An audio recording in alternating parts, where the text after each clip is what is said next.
Night my mom called it a family meeting. I knew something was off. She didn't call things family meetings. She called them dinners, or Sunday get-togethers, or just come over. I made your favorite. Family meeting was my stepfather's language, and when I walked through that front door and saw him sitting at the head of the table, his table, in my childhood home, with his daughter perched next to him like she owned the place, my stomach dropped before anyone said a word. My name is June. I'm 31 years old, and for the past 2 years I had been living in the spare bedroom of the house I grew up in, helping my mom keep the lights on after my stepfather, Roland, moved in and promptly stopped contributing to anything. Let me back up. My mom remarried when I was 26. Roland was charming in the way that men who need something from you always are.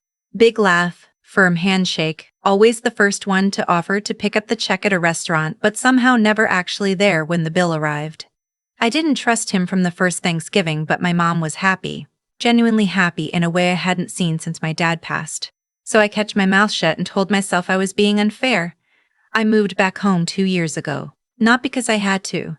I had a decent job as a claims adjuster at an insurance firm downtown, made enough to cover a one-bedroom in the suburbs, had my own life, but my mom had called me one evening, voice tight, and told me the water heater had gone out.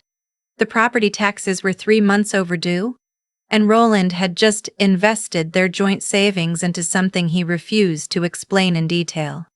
She didn't ask me to move in. She didn't have to. I gave up my apartment, put my furniture in a storage unit, and moved into my old bedroom with the lavender wallpaper I'd picked out when I was 14. I paid the property taxes, I replaced the water heater. I covered half the utilities every month and bought the groceries most weeks. I told myself it was temporary. I told myself I was helping family. What I didn't account for was Sheryl. Roland's daughter from his first marriage was 29, lived in Phoenix, and called my mom Janet in a tone that made it sound like an insult. She visited twice a year, stayed for 2 weeks each time, and during those visits, she treated the house like a hotel and me like the help. I once came home to find her in my bathroom using my shampoo. When I mentioned it, gently, I thought, she laughed and said, "I figured you wouldn't mind." I minded. But again, my mom was happy. Roland kept Cheryl's visits short. I told myself to let it go. Then Sheryl lost her job. I found out, the way I found out most things about Roland's family. Not from anyone telling me directly, but from overhearing a phone call. I was in the kitchen making coffee on a Saturday morning when I caught Roland's voice from the living room, low and careful, the way he got when he didn't want to be heard. She just needs a few months to get back on her feet. It makes sense. The room's already there. I stood very still. The room that was already there was mine. I didn't say anything that day. I went to the grocery store and bought a rotisserie chicken and a bag of salad and came home and made dinner and set the table and told myself I had misunderstood. That Roland was talking about something else, that my mother would have told me. She told me 3 days later, on a Wednesday evening, while I was folding laundry on my bed. She stood in the doorway with her hands clasped in front of her, and she had the look on her face that she used to get when she had to tell me something I wasn't going to like. Eyebrows pulled together, chin tilted slightly down. "Roland and I have been talking," she said. "Sheryl's going through a rough patch. She needs a stable place to land while she figures things out. We thought, since the guest room is technically larger." "Mom." I set down the shirt I was folding. "This is my room. I live here. I know, sweetheart. And we're so grateful for everything you've done. But you could take the guest room. It's only temporary. Sheryl just needs..." "How temporary?" She hesitated. That hesitation told me everything. "Mom, how long is she planning to stay?" "She's thinking through her options. It could be 6 months, maybe a little more." I looked at the lavender wallpaper, at the bookshelf I'd had since high school, at the window that faced the backyard where I used to read on summer afternoons. "And if I don't want to switch rooms?" My mom's expression shifted into something I recognized but had not seen directed at me in a long time. It was the look she gave when a decision had already been made and the conversation was just the formality. "June," she said quietly, We need you to be flexible. I said I'd think about it. She nodded and left, and I sat on my bed for a long time listening to the sound of Roland's TV through the wall. I want to be clear about something. I wasn't angry about the room. Not really. The room was just a room. What I was angry about was the way the question was asked. Or not asked, really. The way two people had sat somewhere in that house and made a decision about my life and then come to inform me of it like I was a tenant who had missed a lease renewal. After 2 years of grocery runs and utility payments and giving up my apartment. After the water heater and the property taxes and every quiet sacrifice I had made without complaint because I thought we were family. I started paying closer attention after that. I noticed that Roland and Sheryl talked on the phone every evening, sometimes for an hour, and that Roland always went to the back porch to take those calls. I noticed that my mom had started signing checks that Roland left on the kitchen counter without asking what they were for. I noticed a name on one of those checks, a company I didn't recognize, handwritten in Roland's angular print. I wrote it down. I want to be honest. I didn't go looking for trouble.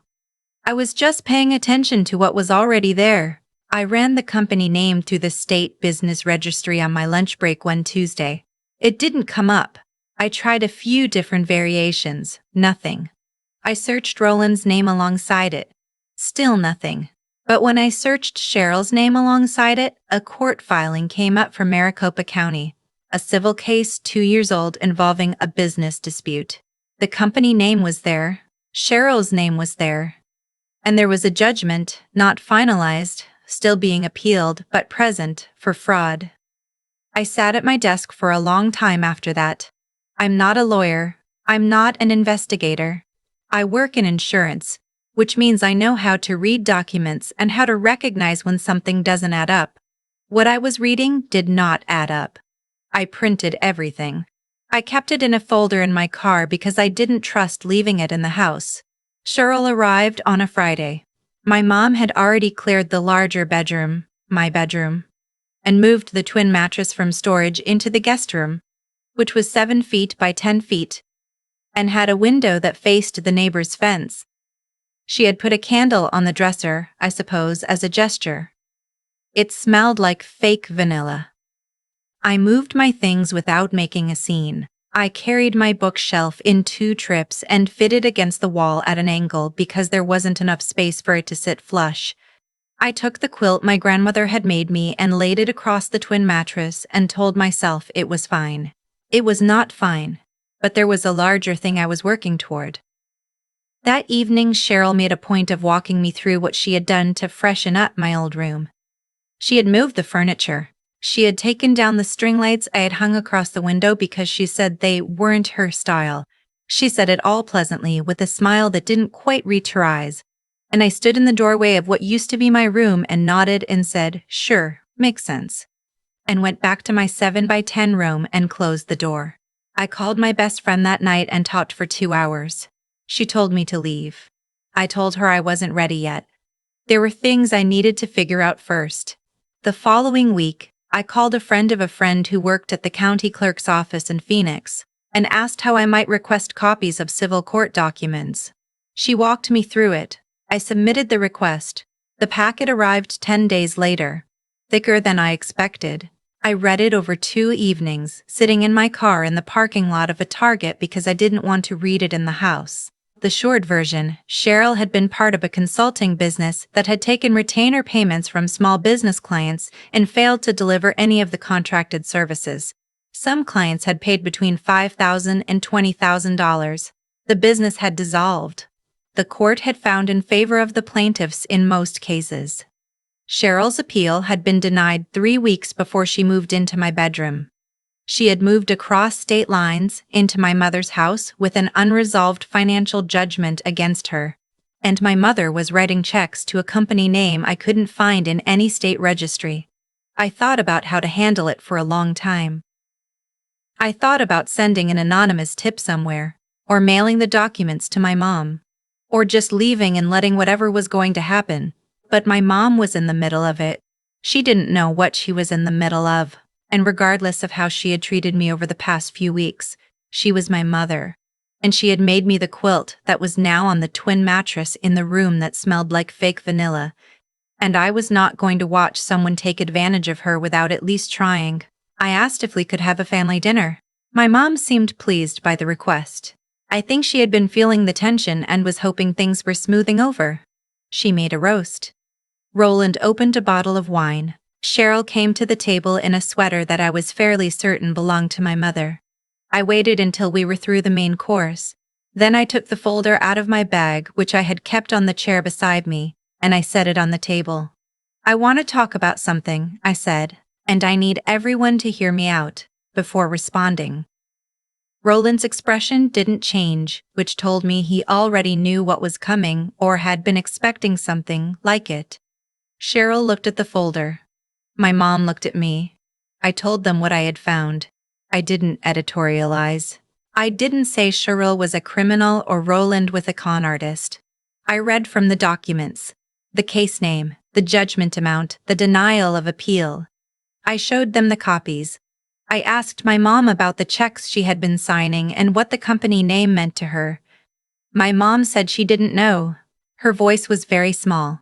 Roland said I was overreacting, that the case had been a misunderstanding, that Sheryl had explained it to him and it wasn't what it looked like. His voice got louder as he talked, which is what voices do when the argument is weak. Sheryl said nothing. She looked at the folder with an expression I can only describe as calculating. I said, "Mom, I need you to stop signing checks for any company you haven't personally verified. I need you to call your bank tomorrow and ask about any recent account changes. And I need you to read these documents yourself." I slid the folder across the table to her. Then I said, "I also need to tell you that I'm moving out. I've been looking at apartments and I found one I can afford. I'll be out within 30 days. My mom started to say something. Roland talked over her, which was something he did often, and said that was probably for the best. I looked at him when he said that. I made sure to hold eye contact for a moment longer than was comfortable. Then I picked up my plate, carried it to the kitchen, rinsed it, and put it in a dishwasher. I went to the guest room, the 7x10 room with the fake vanilla candle, and I started making a list of what I needed to pack. I found an apartment 20 minutes from work, 1 bedroom, 2nd floor, updated kitchen, a balcony that faced a small courtyard with a maple tree that had just started turning red at the edges. I paid the deposit from money I had been saving for the past 18 months without really knowing why. Moving day was a Saturday in October. I hired 2 movers and a truck. I carried out the bookshelf and the quilt and the box of books I hadn't unpacked since the storage unit. I carried out the groceries that were mine. I took the cleaning supplies under the sink that I had bought. I took the shower curtain in the guest bathroom, which I had replaced 3 months earlier when the original one tore. At one point, Roland came to the doorway of the guest room and watched me. He didn't say anything. I didn't say anything. The movers carried past him without acknowledgement. My mom stood in the front yard when the truck was loaded. She had her arms crossed, not in anger, I think, but in the way people hold themselves when they're cold or trying not to fall apart. I hugged her. She hugged back hard. "I'm not leaving you," I told her quietly. "I'm leaving the situation." She nodded. She didn't say anything.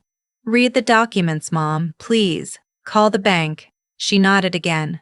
I got in my car and drove away. The maple tree outside my balcony was fully red by the time my mom called me. 6 weeks later, I was drinking coffee on a Sunday morning and watching the leaves, and when I saw her name on the phone screen, I let it ring twice before I answered, because I needed a moment to prepare. She had gone to the bank. There had been 3 transfers, not enormous amounts, but significant, from her personal savings account to the company Roland had been referencing. She'd spoken to a bank representative who had helped her flag the transactions and temporarily freeze the account pending review. She had also, separately, spoken to a lawyer. Roland had moved out 2 weeks prior. Sheryl had left before that. My mom's voice on the phone was exhausted and ashamed, and a little bit smaller than usual.